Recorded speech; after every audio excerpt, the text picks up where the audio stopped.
metode dari masing-masing unit kode diuji apakah kode-kode tersebut dapat berjalan dengan baik atau tidak. Apa sih manfaat dari unit testing itu?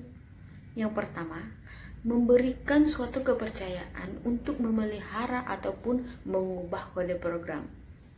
Yang kedua, dapat memperkecil gangguan yang terjadi pada low level design dan juga high level design. Yang ketiga, mengembangkan program itu dapat dilakukan dengan cepat dan juga kesalahan penulisan kode dapat segera terdeteksi. Dan satu lagi, dapat menghemat biaya pengujian. Nah, selanjutnya kita akan membahas kapan unit testing itu dilakukan. Unit testing dilakukan setelah program selesai dilakukan baik kode dan juga dilakukan setelah penambahan modul, fungsi ataupun kode. Jenis-jenis unit testing. Nah, jenis-jenis unit testing di sini tuh ada dua.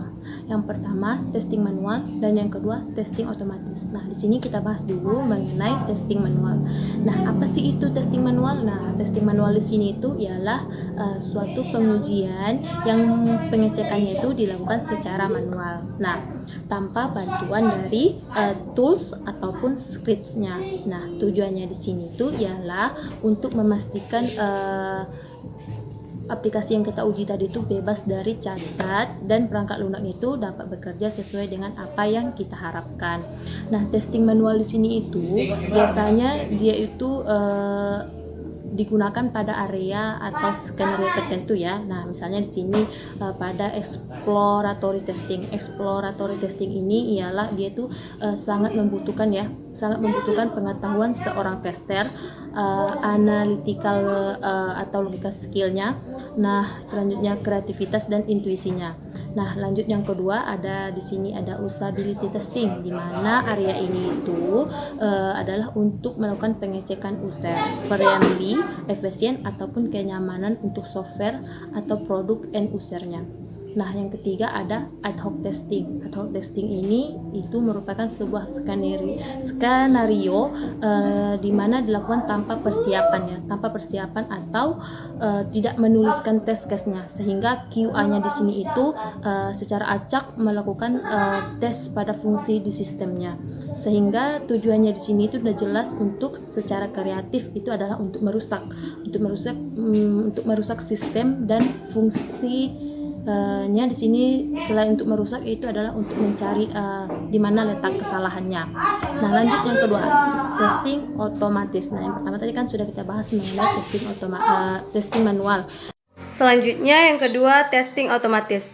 Bergantung pada prescripted test yang berjalan secara otomatis, fungsinya untuk membandingkan hasil yang diharapkan dengan hasil yang sebenarnya. Baiklah, selanjutnya menggunakan otomatis testing baik digunakan pada area atau skenario berikut. Regression testing.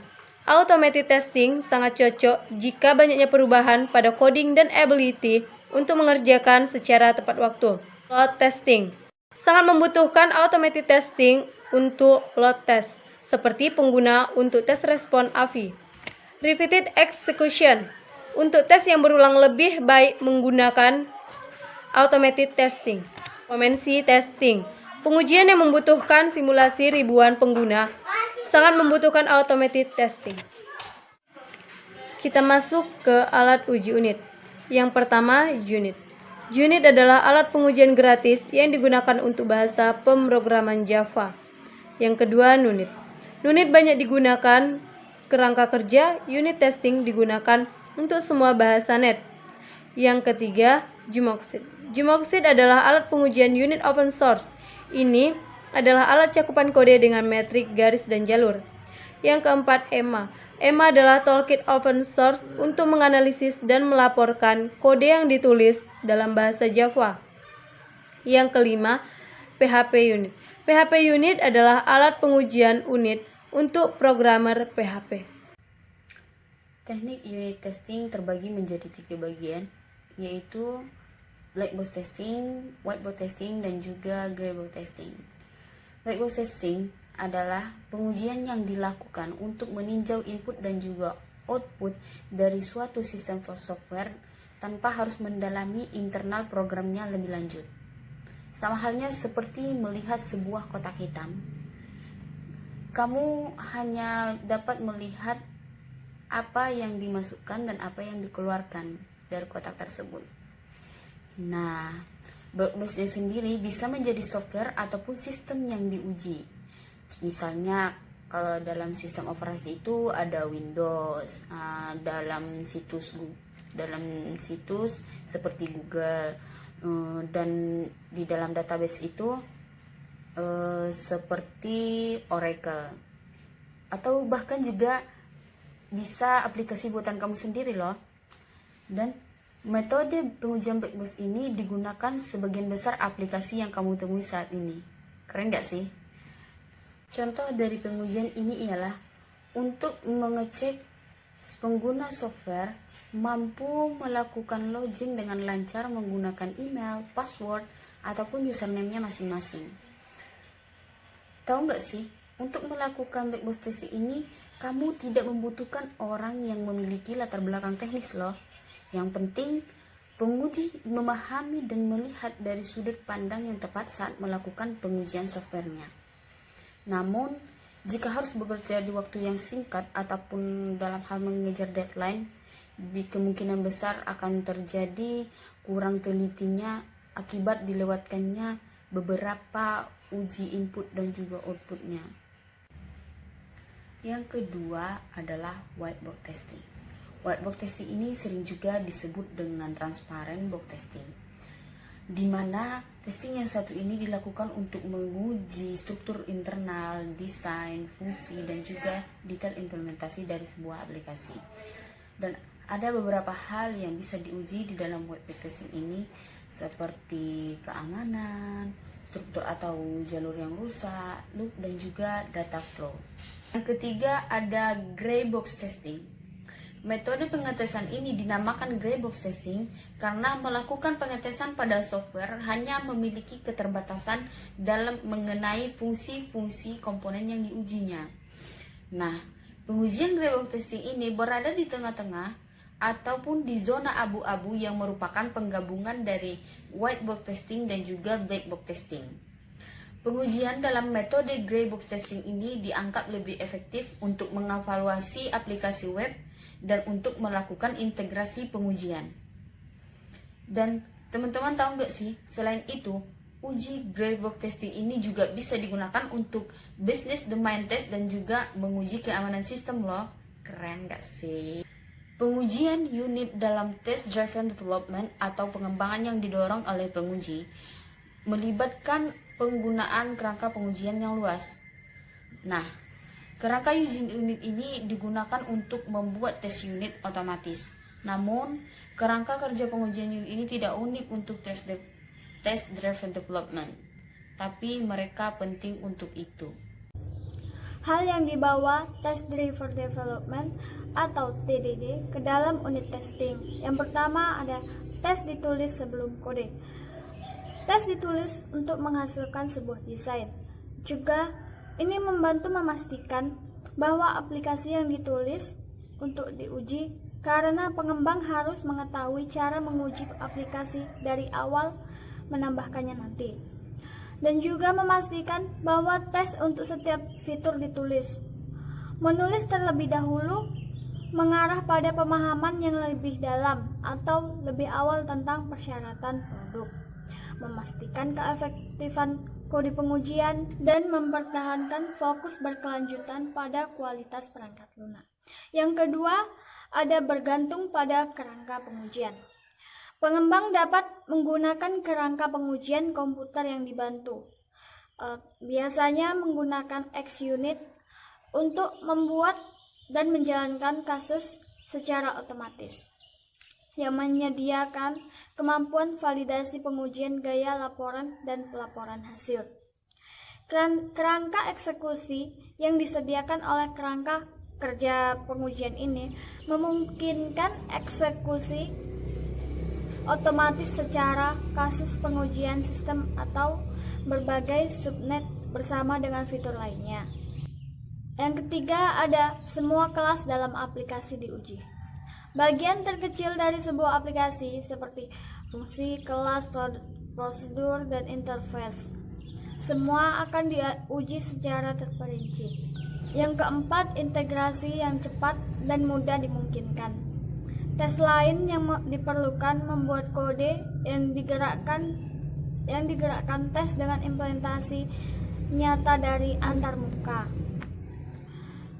Jumlah lebih sedikit dan harus dijalankan lebih sedikit unit dan tetap dapat diimplementasikan menggunakan kerangka kerja yang sama. Selanjutnya, mitos pengujian unit.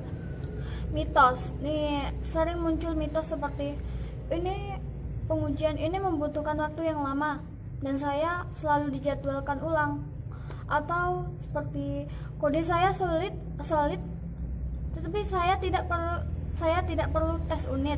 Yang mana mitos pada dasarnya adalah asumsi yang salah. Asumsi-asumsi ini menyebabkan siklus sebagai berikut. Yang pertama, more pressure you feel. Lebih banyak tekanan yang Anda rasakan.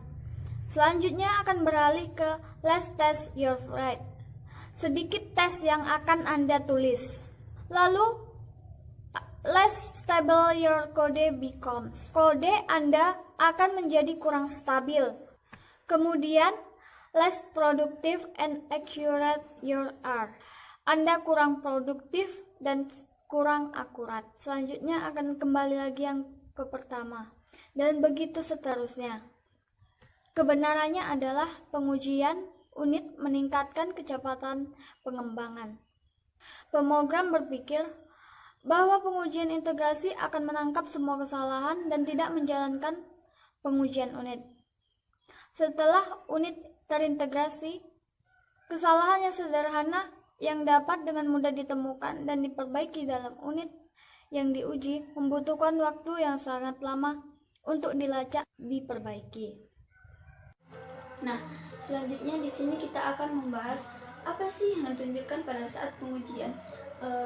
Pada saat pengujian yang ditunjukkan itu yaitu yang pertama kesalahan, yang kedua pemenuhan kebutuhan, dan ketiga kinerja, dan yang keempat indikasi kualitas.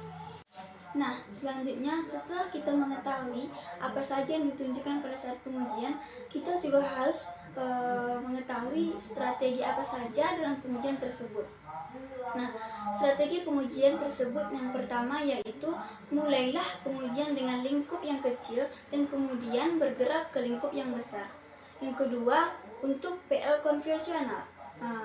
Untuk PL konvensi ini adalah yang fokusnya hanya pada awal pengujian modul atau komponen dan dilanjutkan pada pengujian integrasi.